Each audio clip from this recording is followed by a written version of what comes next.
Good evening বন্ধুরা, আমি চলে এলাম বিয়ে বাড়ি। তো আজকে কার বিয়ে? আজকে হচ্ছে দীপকের বিয়ে, মানে রাজার একটা মানে বন্ধুও বলে আবার ভাইও বলে, যেহেতু রাজাকে রাজা দা বলে, তো যাই হোক বন্ধু না ভাই আমি ঠিক জানি না, মানে ফ্রেন্ডশিপের মধ্যেই পড়ে।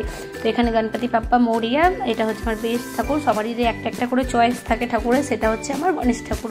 তারপরে এখানে বাবা মহাদেব আছে, আরও দেখছি কত কত বিয়ে হচ্ছে। এখানে আমার ছেলে আমাকে দুষ্টুমি করছে, বলছে মা আমাকে একটু ঘন্টিটা বাজিয়ে দাও, একটু ফটো তুলে দাও। তো তারপরে এই দেখো ও যা করে ঘন্টিটা টুং টুং করে বাজিয়ে নিচ্ছে, তো খুব আনন্দ পাচ্ছে ঘন্টিটা বাজিয়ে, কারণ মন্দিরে ওকে নিয়ে খুবই কম যাওয়া হয়। আর এদিকে দেখছি ওদের বিয়ে হয়ে গেছে, এখন 7 পাক ঘুরছিল। তারপরে আমি চলে গেলাম রাস্তাতে। তো রাস্তাতে এসে আমি দেখছি যে ওইখানে না সবাই কাঁদছে, ওই যে ভেতরে, মানে যাই হোক বিয়ে হয়ে গেছে, এবার হয়তো শ্বশুরবাড়ি যাবে, শ্বশুরবাড়ি যাওয়ার পালা, কান্নাকাটি করছে আর আমি ভিডিও করছি। তো আমার মানে রাইট সাইডে অনেকজন ছিল, আমাকে দেখছে যে মেয়েটা কী করছে রে, ফোনটা নিয়ে, ওদেরকে আমি কেন ভিডিও করছি, হ্যাঁ ওদের মানে ওদের সাথে তো আমার কোনো কিছু যোগাযোগ নেই। তো যাই হোক কে কী ভাবলো আগেও বলেছি, আমি সেটাতে শেয়ার করি না। তারপরে এখানে খেলনার দোকান বসেছে, বাপরে মহাবিপদ। তো ছেলে আমাকে বলছিল কিনে দাও না, তো আমার কাছে তো টাকা নেই, যেখানেই যাবে সেখানে কিছু না কিছু চাই। তো চলে গেল ওর বাবার কাছে দৌড়ে যে কিনবো করে। আর আমিও চারিদিকটা তোমাদেরকে ঘুরিয়ে ঘুরিয়ে দেখাচ্ছি যে আজকে কত কত ভিড়, মানে এত ভিড় হয়েছে যে কি বলবো। তোর পাপাকে যে ও জ্বালাতন করছিল যে চলো চলো কিনবো। তো তারপরে আমি চলো তোমাদের মায়ের মুখটা একটু দর্শন করিয়ে দিই।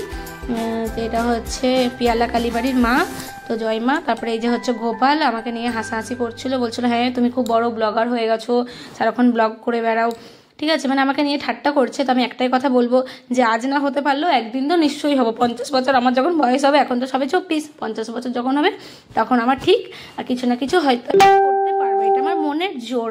তো এখানে ওর বাবার কোলে চেপে আছে, দুষ্টুমি করছে। আর ওইদিকে দীপকের বিয়ে হচ্ছে, এই বউটা দেখছি বেশ সেলফি তুলে নিচ্ছে। আমিও এখানে রাজাকে ডাকছি, রাজা শোন না চল না একটা সেলফি তুলি। ও তো কোনো মতে ফটো তুলতেও চায় না আর তুলে দিতেও চায় না। তো তারপরে এই যে দীপক, আর এটা হচ্ছে দীপকের বউ, ওদের বিয়ে হচ্ছে। আমরা একটু তাকাও তো ফটো তুলে নিই। তো যাই হোক ফটো তুলে নিলাম। তারপরে রাজা চলে গেল ওকে খেলনা কিনে দিতে, আর ছেলে আমাকে বলছে তুমি এখান থেকে যাও, একদম আসবে না। তারপরে এখানে খিদে পেয়ে গেছিলো অনেকক্ষণ থাকার পরে, তো যাই হোক এখান থেকে পাপড়ি চাট নিয়ে নিলাম আমি। আর এদিকে দীপকদের এবার মানে সিঁদুর দান আরে হবে, তো এখানে মন্ত্রতন্ত্র পড়ছিল, মন্দিরের বিয়ে টিয়ে হচ্ছে আর আমাদেরও হয়েছিল। তো মানে কেমনই ঘরের একটা বিয়ে আর মন্দিরের একটা বিয়ের মধ্যে অনেক পার্থক্য থাকে। তারপরে এখানে দেখছি মালা বদল হচ্ছিল, আকন্দ ফুলের মালা। তো আকন্দ ফুলের মালা, তো এখানে দেখছিলাম মেয়েটার মালাটা ছোট হয়ে গেছে, বেরোচ্ছিলই না, তো জোর জবস্তি বার করলো, তারপরে আবার জোর জবস্তি পড়লো। আর মাঝখান থেকে তো রাজা কমেন্টই করে আহারে উহুরে। তো তোমরা তো জানোই আমার বর একটু বেশিই কমেন্ট করে, তো কোনো ব্যাপার নয়, আমি তো তাও ভিডিও করেই যাব। আমার খুব ভালো লাগে যে ফাঁকা টাইমে ভিডিও আমি এডিট করি বসে বসে। তো দীপকদের বিয়েতে পুরোটা থাকতে পারিনি, কারণ রাজার আবার কাজে রাজাকে যেতে হবে। তো আমি হাফ বিয়ে দেখেই আমরা চলে আসছিলাম বাড়ি। তো এখানে এই যে সিঁদুরদানের পালা হয়ে গেছে, আর এখানে ছেলেও প্রচণ্ড পরিমাণের আমাকে জ্বালাচ্ছিল যে আমি কি বলবো, আমি কোথাও গেলে শান্তি পাই না আমার ছেলেকে নিয়ে।